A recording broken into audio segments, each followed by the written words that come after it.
You made the calls, you put yourself out there, and somebody told you no. Probably a few somebodies back to back. And now you're sitting there wondering if you're even cut out for this. Well, here's something nobody tells new agents.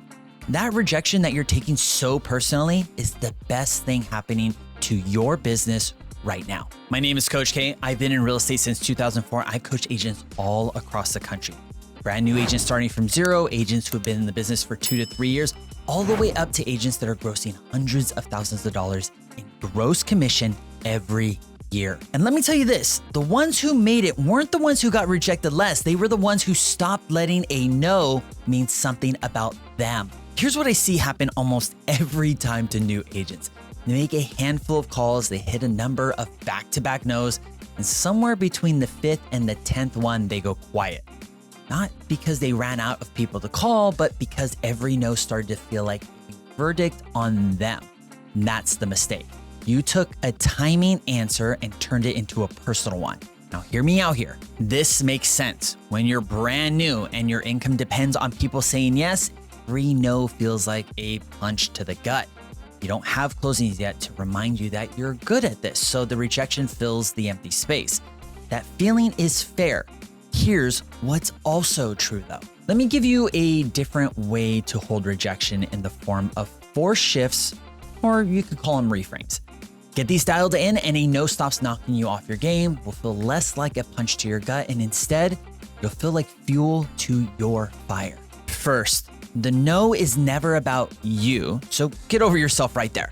The person on the other end doesn't know you well enough to reject you. They're reacting to a moment, a bad time, the 4 agents who called right before you, whatever it is. Rejection is never personal because nobody on that call knows you well enough to make it personal. Think about the last time you told a salesperson no.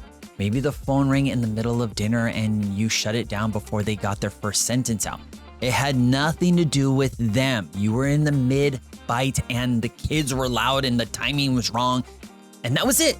That's the exact seat the person you're calling is sitting in. And their no is telling you about their day, not about you. Second, no almost never means no. It means not right now. So sellers who's not ready today is a totally different person in 6 months when the rent jumps or the baby's on the way. When you hear no, you log it, you put a date on it, and you stay in their world without being a pest. Think about something you waited on in your own life. Maybe the car you didn't buy until the lease ran out, the move you put off until the kids finished the school year. You weren't a no back then. You were a not yet, and the right timing was on its way to you. The people who are full of not yets, the agent who stays in touch is the one standing there when the timing finally flips for them. Third, rejection is math, not emotion. Every agent who's good at this knows their numbers. You might talk to 30 people to find one who's ready, which means the 29 no's aren't 29 failures. They're the price of the one yes. Once you know your ratios, a no stops being a gut punch and starts being a tally mark, moving you to the next deal. Think about it. The best hitters in baseball fail 7 out of 10 times, and they land in the Hall of Fame for it. 3 hits out of 10 at-bats is greatness in that sport. Nobody strikes out, walks back to the dugout, and quits the game over it. They know the strikeouts are baked into the average. Your 30 calls work the same way, and every no is one swing closer to the hit that gets you paid. Fourth, and this is the one you want to stick. Every no you survive, a competing agent quits. Most people who get into this business wash out inside their first year, and the number one reason isn't skill or the market. Is that they couldn't take being told no over and over. So every time you take a rejection and pick the phone back up, the field thins out a little bit more in your favor. Take a look around your office at the agent who got their license around the same time you did. A year from now, most of those desks are going to be empty, and not because those people weren't smart or didn't want it. They hit a wall of no's and decided the wall was about them.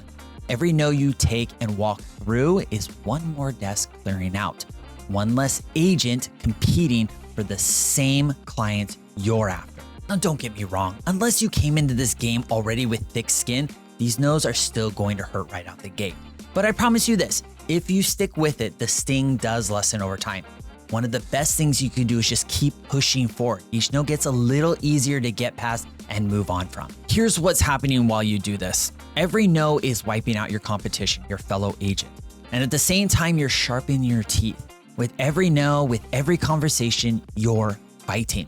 You're pushing to keep that client on the call in the conversation just a little bit longer.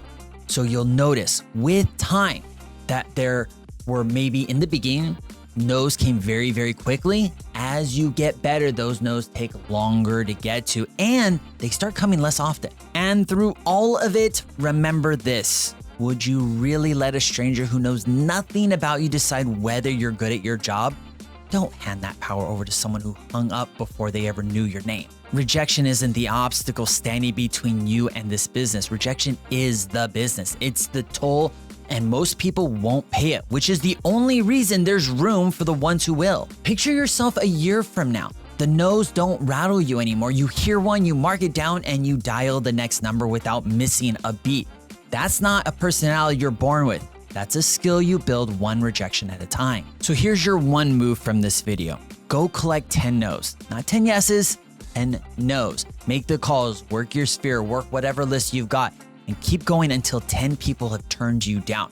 Write each one down as you get it and watch what happens.